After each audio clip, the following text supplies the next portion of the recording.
Dr. Jamison is the Gerald Gunter Professor and Director of the University of Florida's Public Utility Research Center and the Director of the university's Digital Markets Initiative. He is also a non-resident Senior Fellow with the American Enterprise Institute. He is the co-founder of the Florida Blockchain Think Tank and of the Metaverse Think Tank. He received his Ph.D. in economics from the University of Florida and writes on competition and innovation issues related to information technologies.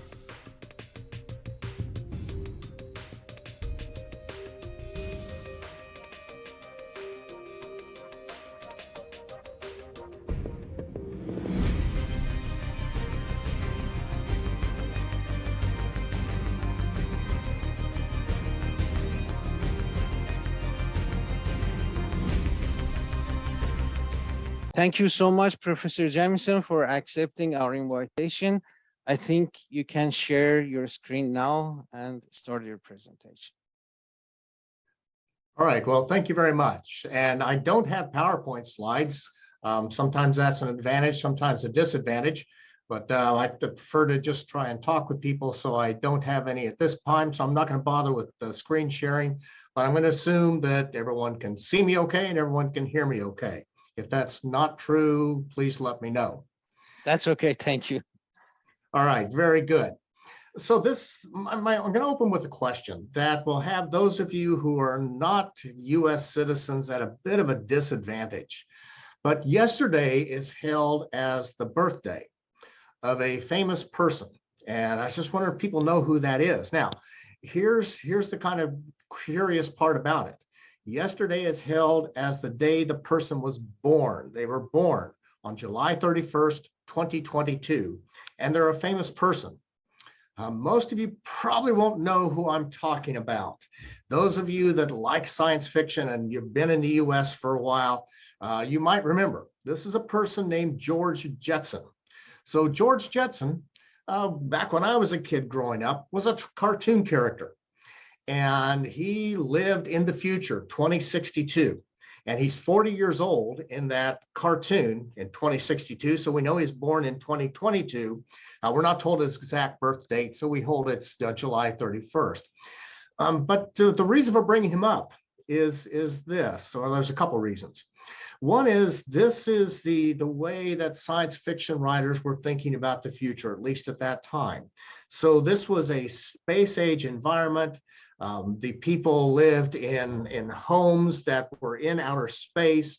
They drove or they moved around in individualized vehicles and other types of tubes and such as that, because they didn't have atmosphere to breathe in. So they flew around in those types of devices.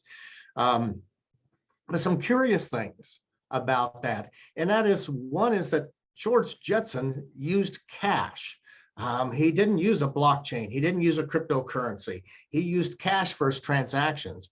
And even though the world he lived in was energy intensive, energy didn't seem to be much of a problem.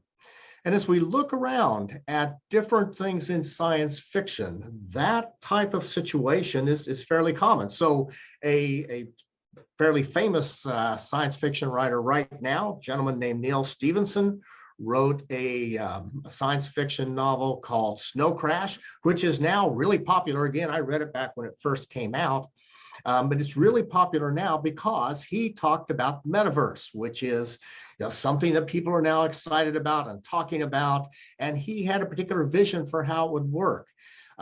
It was something, again, where energy didn't appear to be an issue for how the metaverse would work. And they didn't have decentralization like we talk about these days either. So it was a little bit different than where we are today. But that there was no particular energy problem seems to be a common theme when we get into a lot of different science fictions. And it's because a science fiction writer always has to make some assumptions in order to get their view of the future to work. And an abundance of energy seems to be one of those. That's not our realities today and may not be for as far as we can see into the future. So let me just draw a picture of what energy is like. Then I'm going to relate it to where we are in our different decentralized markets and what we see going on there. And I really admired the speaker that just finished. He did an amazing job laying out a lot of the facts and a lot of the details. I won't be able to match his specific knowledge. So I'll give you kind of my perspectives on it. So where we are, as people think about our energy future, they're really interested and really worried about effects of fossil fuel. That's why you see different countries trying to clamp down on blockchains and crypto mining, et cetera, because they're afraid that they use too much energy and therefore harming the environment. It's unclear that the production of energy is going to address those issues anytime soon. So you go back to 1973. So this is how many then years ago now? About 50 years ago. The amount of renewable energy we were using then worldwide was a little bit less than 13% of our total energy. You go then to 2011, so we rolled the clock forward about 40 years, still about a decade ago. The amount of renewable energy was still about 13% of our energy production, electricity production. Then, if you look at today, we've moved up some in percentages.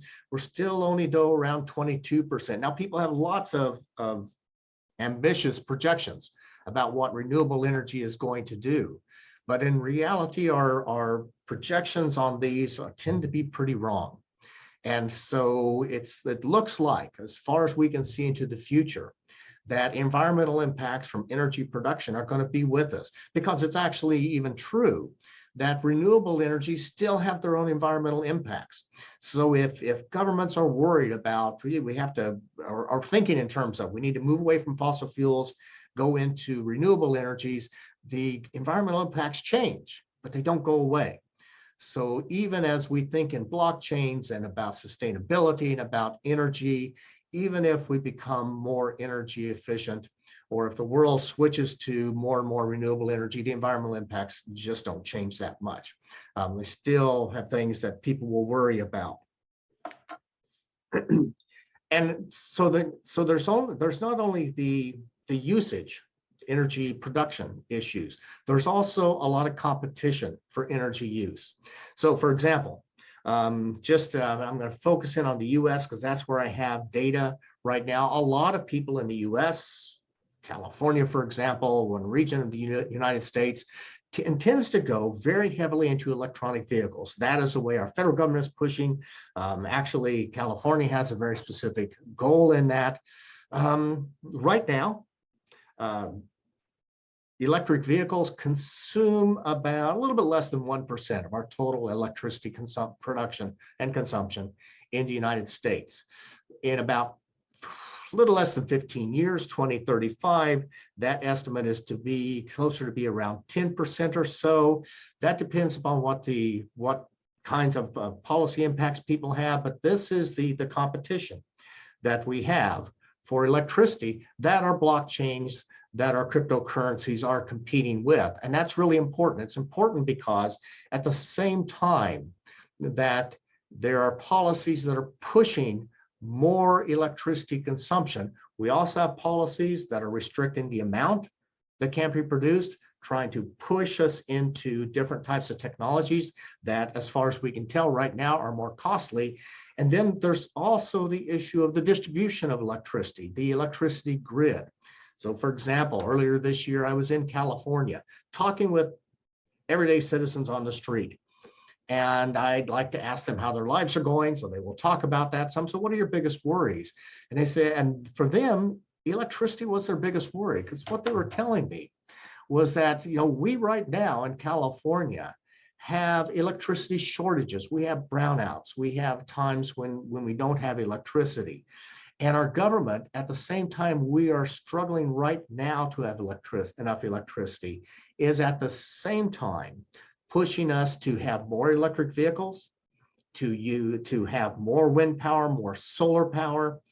And we don't have and even if we had the capacity to produce renewable electricity, we don't have the grid capacity to get the electricity from where the wind is or where the sun might be shining to where we are to charge our vehicles and have enough time to actually then use them. So people are worried whether or not this is all going to work. And that is the world into which our blockchains, our cryptocurrencies, our NFTs are stepping into to compete for that energy consumption. So it's both the production side and the grid side, the distribution side, that are really going to be things that, if you're in the business of providing the blockchains or cryptocurrencies, these are things that you want to be aware of. These are your competition for some basic resources. So what I want to do now is talk about kind of where we are with respect to the blockchains or cryptocurrencies. What's the kind of current state of affairs? We're seeing some sort of a shakeout perhaps. And I'd like to talk about that and then talk about what actually comes out on the other end. And that's where the energy consumption, the energy efficiencies will play a role. And I think about this in terms of the dot-com crash that we had back in about the year 2000. So there was a boom in dot-coms. This is when Web 1.0, 2.0 were first making their big surges. People were really excited about what we could do with e-commerce. I remember at the time, I was an advisor to the governor of Florida's Internet Task Force. And the idea of the governor, this is Jeb Bush was governor at the time, his idea was that Florida should become more internet-centric for its economy to help people kind of be leaders, be technology leaders into the future. And as we looked at that, we tried to understand, well, what is it about Florida? What are the resources of Florida that could make it different? And so I won't go into exactly what those were, but to understand that this was something that was really on people's minds. Governments all over the world were trying to push themselves into the e-commerce space, using the web, the internet more and more for commerce. And that was causing a big surge in internet stocks, what we call the dot-coms. After a while, reality set in. We found out that some of these companies, some of these ideas really couldn't make money. The old economics actually did apply, even though people were saying this is a new economics, the old rules don't. Actually, it turns out that cash flow still matters, no matter what kind of business you're in. And so that became an issue, and that dot-com economy came crashing down. And that was really important for us to go through because there are only so many types of business models that actually did make sense. Things like what Amazon was starting to do made sense because people were indeed going to be using more and more e-commerce. But there were a lot of things that did not make sense, different things that people were trying to do on the internet. So a lot of companies went out of business, a few emerged, and then some came about afterwards. The social media, the search engines actually came about that really came into their own after the dot-com crash. So there were new business models, and these were the business models that were able to sustain themselves for basically two reasons. One is they had a real value proposition for consumers that was really good compared to the other value propositions that consumers were offered. And especially when partnered with or paired with the costs, many things became free for consumers, then that just pushed consumers into this space faster and faster. So let's compare what happened back then to what we're seeing today. All of you probably know quite well where we are with cryptocurrencies, NFTs, et cetera. Bitcoins, if you compare it to what, about 7 months ago, 8 months ago, is down by like still a third. It's up a little bit from its lowest point over the past 12 months, but still not much above that point. So there's a big drop in Bitcoin, and then a lot of the other cryptocurrencies follow along that basic same pattern. One of the major crypto exchanges, Coinbase, announced that it's laying off a fifth of its employees. So it's cutting way back, and people are concerned, or have been concerned. Will it be able to continue to perform its functions? Celsius, which is one of was one of the prominent fintech companies, started saying it's not going to be able to pay people back the money that they had sitting in its assets, sitting in its accounts. And so these are things that really have people pretty worried. The NFTs, the non-fungible tokens that were talked about by the previous speaker. Sales volumes dropped 50% in the past few months. And the prices of at least some of the NFTs dropped about 60%. Now, NFTs, as probably most of you know, that's not a homogeneous group of things. So some of them are indeed just images, like the Bored Apes Yacht Club. That's pretty much an image, although it has a value in the physical world, in that it's a token denoting that you're part of this group, and this group does things in the physical world as well. So the intertwining does matter in some cases. Sometimes they are just images, NFTs are just images, but other times they contain smart contracts. And so they have financial consequences that accompany the NFT. So it's not a homogeneous group. So some of the prices dropped 60%, some did not. Just varied a lot with what this NFT really represented and enabled people to do. So we know we have this crash, but it's different than the dot-com crash. There's still lessons that we can learn from both of them, and we want to be sure that we do that. But they are indeed different. So the dot-com crash was characterized by, or led by, business models that were not going to make sense in the economy in general. And so those business models, eventually their cash flows came home to roost, if you will, that they weren't going to generate cash flows. And so people started divesting from the dot-coms, and that caused then a more general crash in the economy in general, or a decline in the economy in general. What we have today for the cryptocurrencies, the NFTs and such, is almost the reverse of that. We were going to, at some point, have a shakeout for the cryptocurrencies, for the NFTs, for that whole kind of metaverse, if you will, economy, which is different than that. I won't go into all the definitions, but at some point there needed to be a shakeout. And whether this is the only shakeout we'll see is yet to be seen. It depends upon how the business models adjust, and if we can see what the real viable business models are. That's what will determine that particular future. But it's different because, so today is different than the dot-com crash, in that the dot-com crash was a business model problem that led to an economic retraction. Now we have an economic retraction that led to these particular changes in the crypto, et cetera, markets. Let me explain. So what was going on, or what has been going on, and still is, it's still playing out. And most of you probably know a great deal of this in your own countries, whatever that might be. I'm going to talk about US numbers, but they're fairly reflective of what happened in a lot of other countries as well. So when the COVID started, governments reacted. Now, there's a lot of differences in how governments reacted. A lot of countries reacted by doing two things. One is starting to spend money, thinking that that would stimulate the economy and give people money they needed, so that, you know, as the economy struggled to get through COVID, that people would be okay. That's happened here in the US, happened in a lot of European countries, happened in a lot of other countries as well. So that was one of the basic ideas. So in the United States, for example, our government spending actually increased about 45% during that period of time. Now, our government spending was already pretty high by historical standards. A 45% increase was really high. Now, the question with government spending, though, is how do you finance it? Where's the money come from? In our case, and what happened in Europe in general, and a lot of other countries as well, is that the government printed money effectively. Now, it doesn't actually physically roll a printing press. I won't go into the details, but essentially it borrows money from itself, is how it tends to work.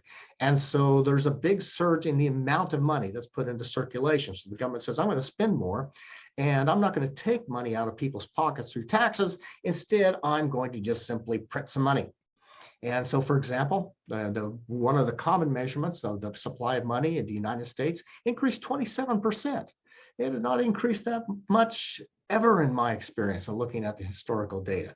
That was a huge surge in the amount of money, and that's accompanied with a set of government policies that said that people should not be going out and operating businesses, working. They should be staying home. And so you have two things going on: a surge in the amount of money going into the economy, and a collapsing of the amount of economic production, the actual physical production that people were engaging in, the physical amount of economic activity.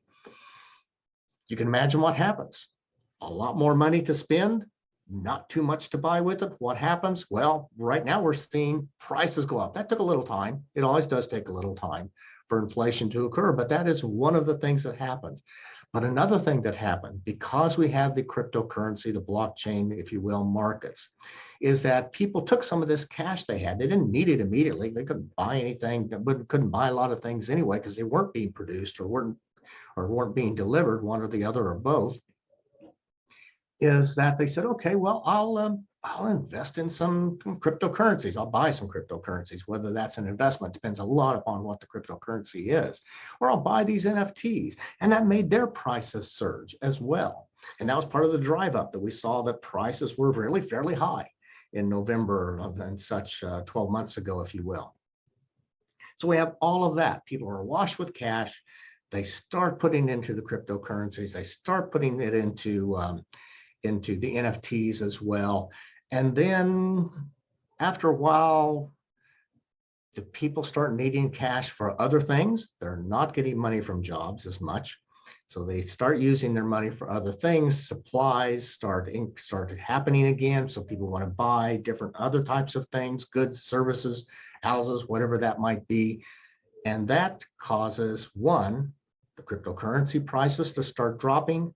But then we also have accompanied with that government policies to try and deal with inflation. So now inflation is noticeable. Governments say, oh my gosh, we have inflation problems. What are we going to do? Well, let's start retracting the money supply. Let's start doing whatever else we might do. One of the strange things happening in the US right now is the government says, well, maybe we can spend our way out of inflation. It's probably not going to happen, or probably not going to work. We'll probably get more inflation than less, but that's sometimes how things happen. So anyway, so we started having the economic problems. They became obvious. And so what do people do when they start seeing economic problems in the economy? The economy gets riskier. People say, okay, I have an investment portfolio. I'm saving for my future. The economy is riskier. I need to de-risk my portfolio, which means I want to start cutting off the things I've bought that are really financially risky. Guess what those were? The riskiest things in people's portfolios were the NFTs and the cryptocurrencies. So those markets started collapsing. And that's where we found ourselves. So what's been going on today, different than the .com, is that in the .com, it was a business model that then turned a business model problem that then turned and damaged the economy. What we have now is a damaged economy that is now pushing to shake out the business models, and let's see what business models really can be sustained. And that's kind of where we are. We don't really know what are going to be the best business model, because there's a lot of things to sort out as we go into this Web3, the new types of services that the cryptos and the NFTs and such are involved in. We still have a long way to go to know exactly how those are going to work, but there are some basic ideas that we know we have to think about and concern ourselves with. One of those is that we need to think about how is the government going to respond, because that's going to affect what we do, what we're able to do with blockchains, cryptocurrencies. What I always encourage governments to do in these, especially in these cases, but in most cases as well, is let the markets work things out. As you were listening to our earlier speakers, and what you'll hear from speakers after me as well, are things about how we worry about energy consumption or other types of resources that the cryptocurrencies, blockchains, et cetera, consume. People worry about those. And so they'll respond kind of like New York has, and China has, and a few others have, that they'll put very specific restrictions on the cryptocurrencies, on the NFTs, on the blockchains, trying to micromanage how production happens. Actually, what I encourage governments to understand is that there are lots of resources that businesses need. And energy is only one of those. And there's always the trade-offs. So for example, there's energy, there's energy as a restricting resource. The most restrictive resource, of course, is people's time. That is really the most limiting resource we have.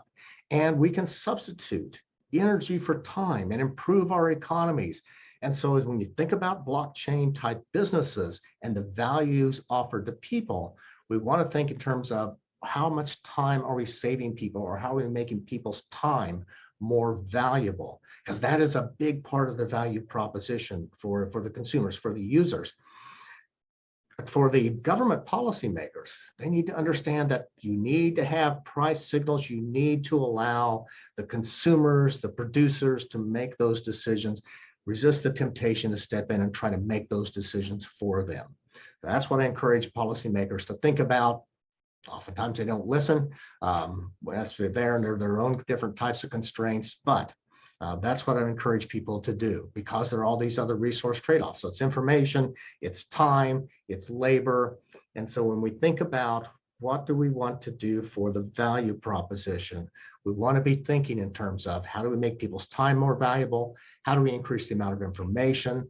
How do we make information more relevant? How do we process it better? How do we save people's labor so they can do other things with their time, basically, the amount of effort they have to put in. So all of those things, we want to make sure we do as good as we can.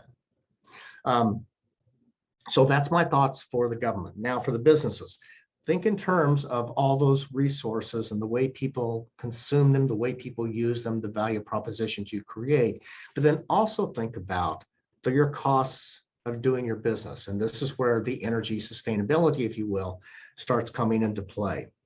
The reason why we have a lot of energy consumption by the blockchains, cryptocurrencies, is we're trying to effect the decentralization.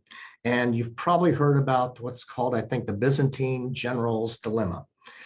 It's this scenario that gets the people set up and think about, where you have two generals. They're trying to attack a city. One is trying to attack from water, one trying to attack from land. They need to attack simultaneously, and they need to get information to each other so they can attack simultaneously. This is back before electronic communication, so they would send messengers. But if you're General A and you send a message, I'm going to attack in 10 minutes, General B gets that message. They don't know if is the messenger telling me the truth, or did the real messenger get captured along the way and this is a fake message. So they have this problem of, is the message true? And that's one of the reasons why we consume so much so much energy with the blockchains, is trying to solve that problem. The way to solve that problem is to make lying really expensive. And that is what the blockchains try to accomplish. They make cheating. They're trying to make cheating really expensive. The expense is energy, computing power, computing processing. The chips aren't that expensive. It's the energy that's really expensive. So as you think about, what should I be doing differently in my business? That's a problem to attack. Is there a way to stay decentralized so that you have cheating is really expensive without making energy the cost of cheating? Are there other costs? That's what proof of stake is about. It's trying to shift the reward cost balance so that if you cheat, you hurt your value as opposed to raise your costs. So that's what it's trying to do. Are there other ways as well? Are there other things you could do to manage those costs, manage that energy consumption? Then there's also the prisoner's dilemma. That's a very basic economic game that's at play in cryptos. What happens with the prisoner's dilemma, just to make the story short, because we're about out of time, is that there's temptation between two people to lie, or to not keep their word with each other. So they might make a commitment, but they're both tempted to break that commitment. The way we incentivize people to keep their commitment is to make sure the game is played over and over and over again. That is why we have so many updates in the blockchain, is that game of the prisoner's dilemma is repeated over and over and over again, so that if you make a commitment, there's an incentive to hold that commitment. Is there something you can do in your business models to do that? So lessons. For governments, the lessons is let the markets work. The price signals are there. And it's price signals not just for energy. We don't want to isolate just on that. We understand time, information, people's labor, etc. A lot of other resources. What are those? For the businesses, it's how do we manage that consumption? Understand the energy is one of our costs, but there are other costs as well. But how do we then also flip that into a value proposition for the consumers? So thank you very much for your attention. I think we are pretty much out of time, but if there's any questions at all, glad to take them. Thank you very much, Professor Jamison.